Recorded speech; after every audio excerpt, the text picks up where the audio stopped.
Today, our channel will live one day in the skin of a real Viking. You will finally find out who they really were, warlike unwashed barbarians as Western culture likes to paint them, or romantic adventures with rich customs and highly developed technology. We'll break down a couple of myths, dispel a couple of legends, and at the same time tell you facts that will make your hair stand on end. It's gonna get even more interesting in the next couple minutes, stay tuned. Meet our guest Ingvar Sigurdsson. It is the year 844 and our handsome man is looking at a beautiful view of a small Scandinavian village on the outskirts of the town of Hedeby, which is territorially located in modern Germany, not far from the border of Denmark.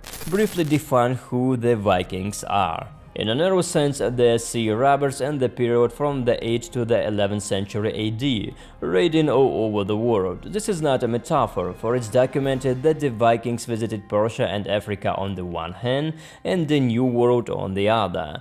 And in the broad sense of the word, the Vikings are the people who lived in Scandinavia, had their own states and complex structure, but it's not a single empire like the Roman Empire. Vikings are also considered to be the tribes of the Baltic Slavs who made sea raids. So, in a sense, it's a collective word for people who lead a similar way of life. The word Vikings come from the Norwegian language, and over its interpretation scientists are still struggling. At the same time, in Russia, they were called Varangians. Latin sources quote Viking Normans. The English quote all Viking-like people dance. Ironically, modern DNA analysis shows that the ancient Vikings were genetically closer to the inhabitants of Central Europe and Northern Russia, but these studies can still refute. So let's talk about things that are known for sure. Vikings were very pious people, even though their religion was peculiar, but we will talk about Odin and Thor later, but for now it's about names. As in the rest of the world, children were often named in honor of the gods. It was not uncommon to meet a girl named Thora, a boy named Harald, or even Vigbjorn, but the name Ingvar deserves a special mention, with roots going back to the same era and widespread until now. Our Ingvar is named in honor of Freyr, the god of fertility. The meaning of the surname Sigurdsson is not so epic. It just means that Ingvar's father was named Sigurd. You've seen the Marvel movies, it's Thor's last name, Odinson. The Scandinavians didn't really bother and just added the ending son to the father's name and got a ready-made surname for the son. It's funny that in modern Iceland the tradition has been preserved and the composition of the country's soccer teams makes many people smile. Daughters in turn added the prefix daughter, which led to no less funny cases. The whole system was invented to make it easier to identify a person's clan affiliation. His family and his clan were paramount to the Vikings. Our Ingvar can hardly be distinguished from an ordinary medieval farmer. The only difference is that the land he works on belongs to him. This was enshrined in law, and even in the event of bankruptcy, it was impossible to sell the land to anyone. If the Ingvar family went bankrupt, they were obliged to offer to buy it back to one of their relatives first.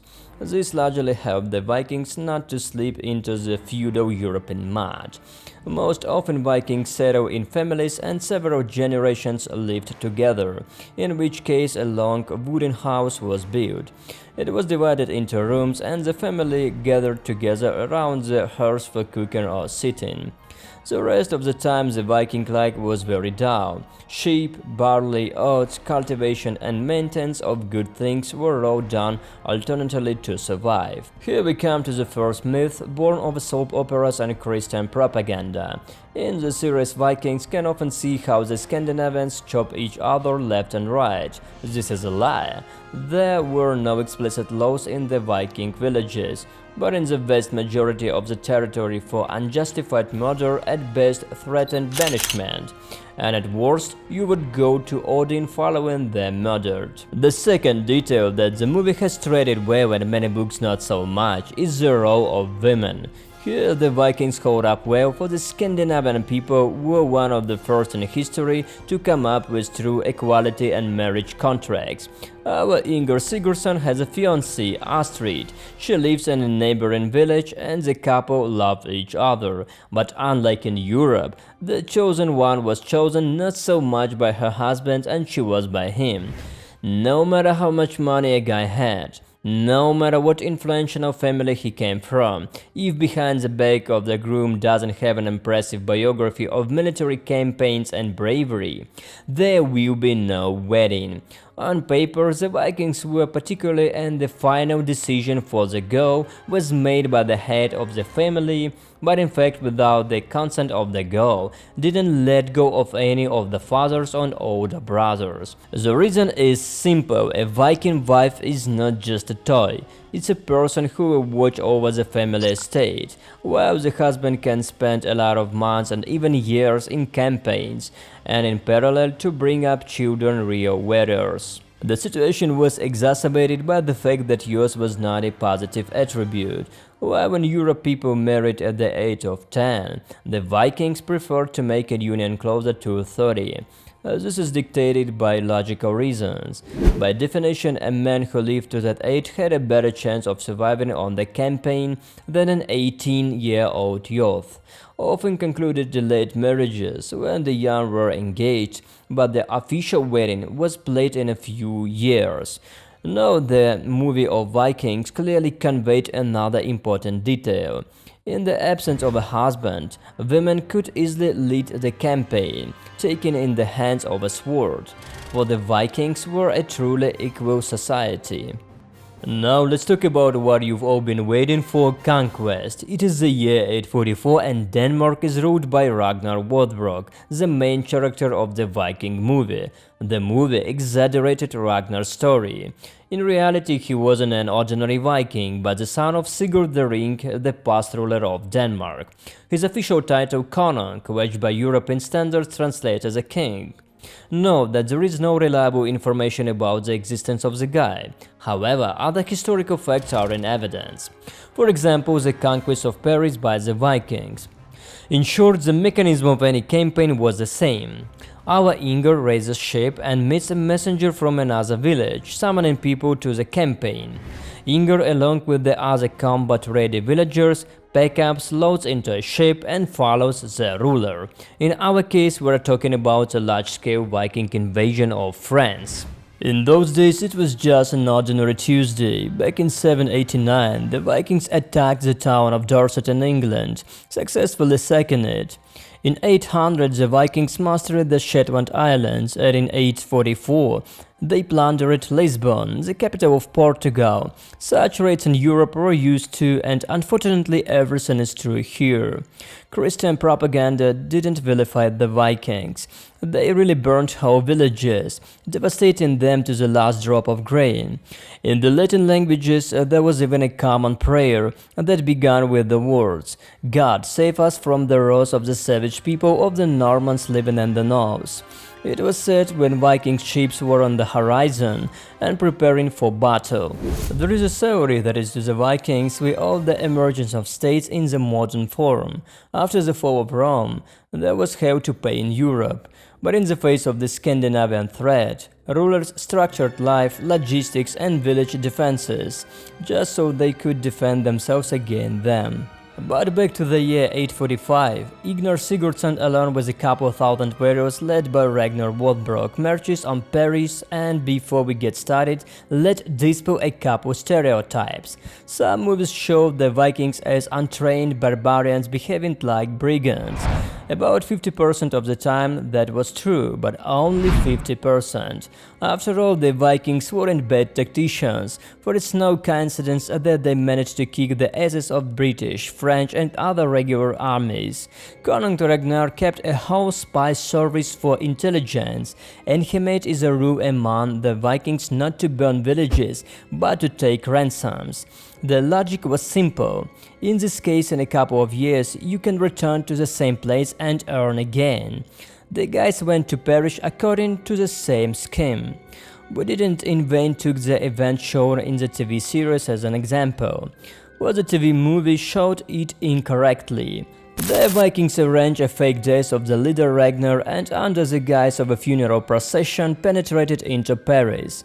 Such a situation actually took place in history. Only in this way the Vikings captured not Paris but Rome. And the story is more like an anecdote. It was after Ragnar's death and the Vikings were ruled by his son Bjorn the Iron-Sided. Wishing to eclipse the glory of his father and the capture of Paris, the son decided to conquer the richest city of the time, Rome. Bjorn gathered 62 ships, landed in Italy and pretended to be dead. His companions constructed a story that before his death, the Viking leader decided to accept Christianity. As a result, the funeral procession was led into the city, and the living Bjorn jumped out of the coffin, opened the gate on the backside, and the city was captured. What is the anecdote? Yes, that the Vikings got it all wrong and captured not Rome, but the Italian city of Luna. As for Paris, it was taken in a more classical way. Ragnar was an excellent strategist and spies brought him news. There were rebellions in France and three factions were fighting for power. In the end, the Viking armies were opposed by scattered units of the French, who with the help of elegant tactical maneuvering were interrupted. The Vikings didn't even enter the city itself. King Charles the Bold, who had paced his pants, preferred to pay Ragnar fabulous money as a ransom. As a result, our Ingar sailed home on a ship full of gold, and Ragnar's army plundered all the French cities on the way home. There was no ransom for them. Sometimes the guys staged full-fledged sieges, waiting until the cities ran out of supplies and exhausted warriors couldn't resist them. Also, Scandinavians liked to attack Christians on holidays, when they rested or were at church. So, for example, they captured the moon, which we talked about earlier. So as you realize, the myth about the brigand nature of the Vikings is nothing more than a myth.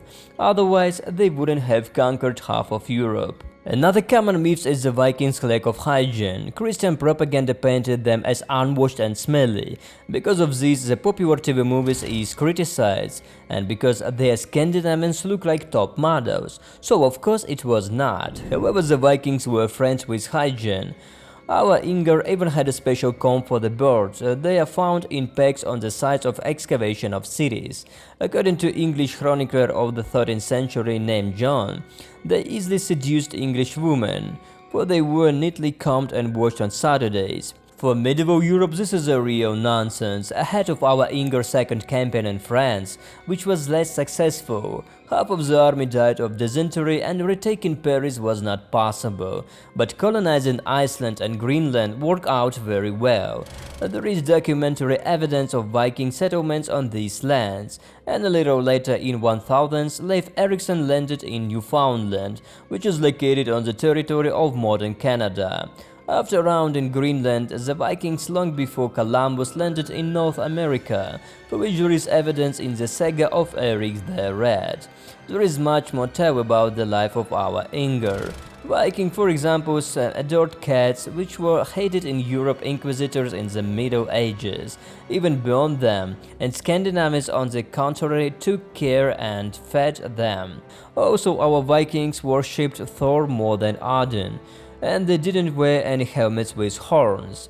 This was invented in 1876. Yes, it's for theatrical production. Stereotypes was imposed on the Scandinavians a lot.